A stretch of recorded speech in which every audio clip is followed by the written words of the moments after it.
So what's up everyone, I've got Henku Murphy from XTRA Cover Cricket here. We are in the belly of the beast, shall I say, where all the magic happens. Thanks for inviting us over to be on IXU on air. It's going to be exciting to have a chat with you. Good having you. As usual, we have a gift for our podcast. So this is signed by one of our ambassadors. I want to see if you can guess. I've got no idea. Probably Faf or someone. Nice. There you go. It's Fani Dupasani. So Faf Duplessis signed that cap. Yeah. And we got, if it gets hot inside of your workshop, It does. you've got an IXU water bottle. 100. This is awesome. Thank you very much. Awesome. So where did you start learning to do bats? Where did this whole thing start? So it started in around about 2018 when I was in the UK. I was playing as an overseas pro there. And I was sponsored by a guy, and so some of my bats broke, and I ended up having to fix them myself. And just within the team, the guys started seeing it and seeing what I'm doing, and it was basically small cracks and stuff like that, general maintenance. And as they saw how I did it, they asked me to do some of theirs, and it just, by the time, just before I got back, I phoned my dad and I told him, listen, there's nobody that does it here, this side of Pretoria, or even this side of South Africa. Why don't we get into it, see how it goes? And came back, started about a week later, and 3,000 something bats after. Nice. That's pretty cool. Doing 3,000 bats. Goodness. Yeah. That's a lot of standing. Hours and hours and hours. So within your answer there, you actually answered our second line question, which was, do you play yourself? So I think I'm going to adjust that a little bit and ask, how did you get into playing pro in England and stuff like that, and where did you play first as well? So here I'm actively playing for Irene Cricket Club. Nice. I played in England, I played in, what was the county called? Lancashire. And I played just north of Manchester for a club called Fenniscoles. Okay. So I was contacted by, when I was in the academy at the Titans, I was contacted by one of the agents there, and he said, listen, the club that got Jock's name on the previous year who plays for the Knights, he's not going back there, they want somebody, am I interested? So we started chatting, organized the deal, and then I went over and had an absolute blast. That's awesome. So how is cricket that side? It's not more difficult than it is here. I think South Africa, if you play proper cricket like first and second team, it's pretty difficult to adjust to other conditions in other countries. It's definitely not as strong as South African cricket. The league, even though I played it's tough, but it's not as tough, I would say. So the conditions are not really conducive to how we play cricket, so that was the biggest learning curve. But level wise, you play against some good pros as well. I played against a guy that's now played for Sri Lanka, one of their seam bowlers, so he was steaming in taking guys' heads off. Nice. On those bouncy, those sloppy decks, so it was pretty tough, but it's a good learning curve. I mean, you learn a lot about cricket just by playing against other people who are better in their own conditions than you are. Yeah. While we're on break, I'd like to tell you that top of the range is top of the range. Get your Enigma bat and gloves today on our website. Click the link above. Now, back to the podcast. I was told by some of my friends who've played there in England that their fields are quite small.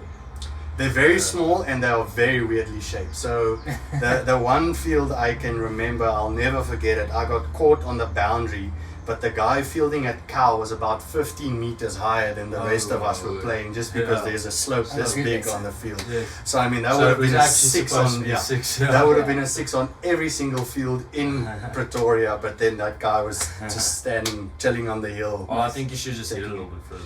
Yeah, no, I should have. If I had nicer bats, I would have.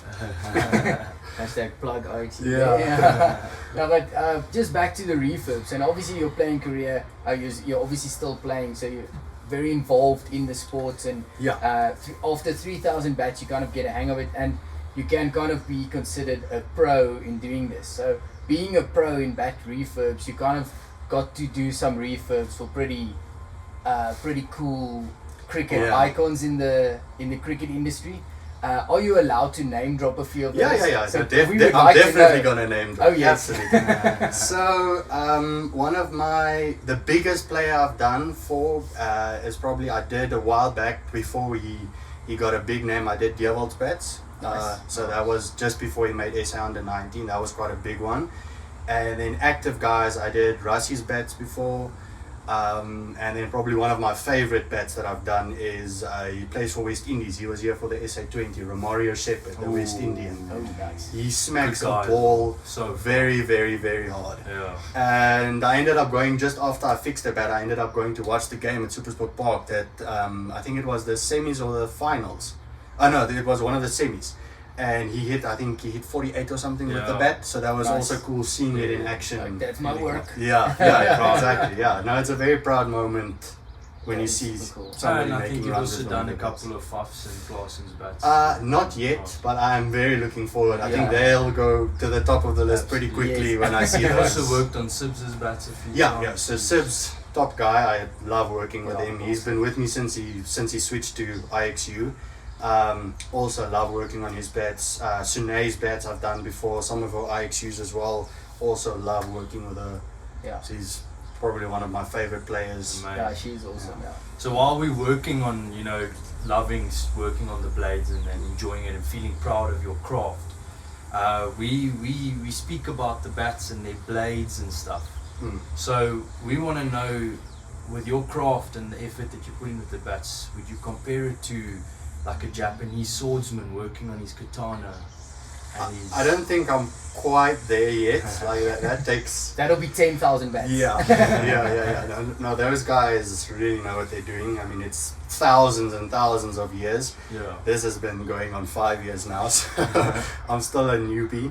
But yeah, there's a lot of. It's not the most craft-wise and skill-wise demanding thing, I'd say. You just have to not copy-paste everything you do. Like no two bats are ever the same. No two cracks will ever be the same. So you get kind of a little bit of a rhythm going to what works and what doesn't, but that's about as good as it gets. Well, I think that's a cool way to put it, is yes, okay, it's not a beautiful sword and stuff, it's its own unique thing. Yeah. But exactly like you say, I mean, a crack, yes, you get a shoulder crack, but it doesn't crack the same way, and that's No. there is a craft to it and an art to it, and Yeah. I'm sure you take a lot of pride in No, I do a lot. So it really matters to me. Firstly the reputation. So that's the biggest thing that I go on, and the other one is I just want to put out something that's quality. I want to be better than everyone else that does it. Yeah. So that's the main goal. Is has somebody else in the industry been able to do it better than I have?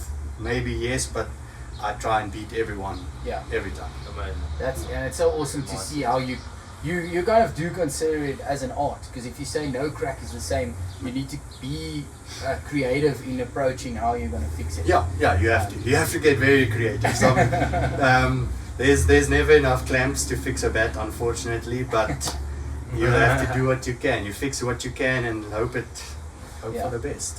Now speaking about art and working with wood, do you go outside the cricket sphere and work on other type of wood projects? Or not? I've dabbled in some. I've considered doing like industrial, that steampunk pipe furniture type of thing before. I haven't done it yet. That's still something that's a bit further away. I've made like small bits of jewelry because I know how to work with resin, and I get some wood from some of my others. Like you just get a piece of wood and you just make a piece of jewelry or something like that, just Yeah. for fun. Try and apply your craft to someone Nice. else. But other than that, not really much outside of woodwork. Okay. So if you'd like to see some extra cover tables, so obviously from that I kind of noticed that not necessarily we'll see extra cover table anytime soon, but in the comments if you want to, maybe hit us up. Let's Yeah. see if we can make some cool furniture out of it. Why not? Why not make everything just yourself? Yeah. Now, I've been known as the resident pleb when it comes to cricket. All of the guys actually play pro cricket. I'm not a cricketer Not pro, at all. not pro. So, well, not pro, but like proper cricket. Yeah, You yeah, guys we can- played our whole lives. You guys can swing a bat stick. Yeah. No, I'm just joking. Now, what's the worst type of wood that you can work with? is there a wood that's particularly like not Difficult nice to to- work with? So with willow, we've got a new one now that's surfacing. So you've got cashmere willow, which is your cheaper entry level one. So they normally from the subcontinent. Then we've got obviously English willow, and now we've got it's either Serbian or European willow, depends on how they define it. But cashmere willow is an absolute, it's hell to work on. It's Hardwood. actually no, it's very soft. Really? So with how the fibers of the willow, just how they break, it's very hard to pick up what's actually wrong with the bat.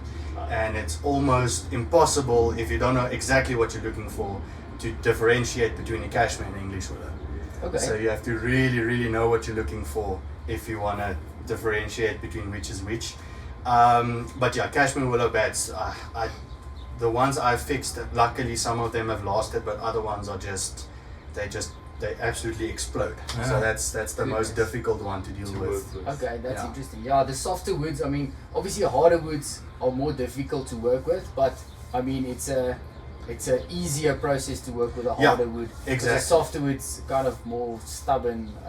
That's what I perceive from my little woodworking. stuff that I do Yeah. at So home. you fix a crack So- here, and then a millimeter to the left or to the right, it just goes again, and then it You it's just take almost some Prit all over. you just dip it in the formula. yeah. Yeah. No, now with every episode, before we get to the fun part, because we've got a little conundrum here. We've got a little conundrum that we want to give to you, but we've got a little tradition, and we asked the previous guest to ask a question for the next guest. So, Wisani from Tux Cricket, he's now also Training a little he's bit training a with the little bit with the Titans. Titans, so he's climbing the climbing cricket the ladder. ladder. So he asked, who in your life had the biggest impact on your success And to why? this day, and why? Well, firstly, I think if you look at my family, all of us, well, in my immediate family, like my dad, my mom, my sister, even myself, we don't like working for bosses. So that's a big thing for us. So my dad has had his own business for almost 40 years. My mom runs her own business as well. My sister, who lives in America, she has her own business as well. So Awesome. we've always been kind of pushed to go to the just do your own thing, find what you love and make money off it. Yeah. So that's kind of the biggest thing. So it's your family. Yeah. that That's I'd say beautiful. my parents, but yeah, family as well. But that's very Okay, nice. awesome. I would say you're one of the first guests. Not that the others haven't really had a chance, but that's brought their family into their how and their why, and that's Yeah. beautiful. I think a lot of people can relate to that, and Yeah. and that's good to hear. No, definitely. Now, obviously, you get the honor. We're not going to tell you who the next guest is because it needs to be a general question. So, if Jeez. you want to ask whoever's next, Any and it could be question. an international pop star like Shakira, maybe, or it can be Faf du Plessis. So, the question should be, something that they would find Jeez, that's a interesting. tough spot. And it can be a silly question like, which flavor ice cream is your favorite?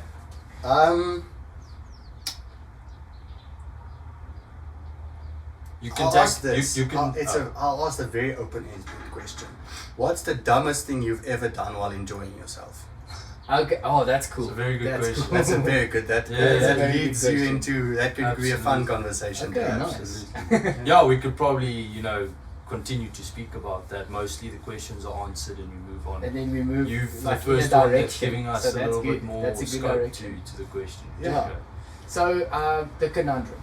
We have a little bit of a problem. We in 5 minutes need a brand new bat, and we only know of one guy who can do it. So this bat of us is a bit used and worn.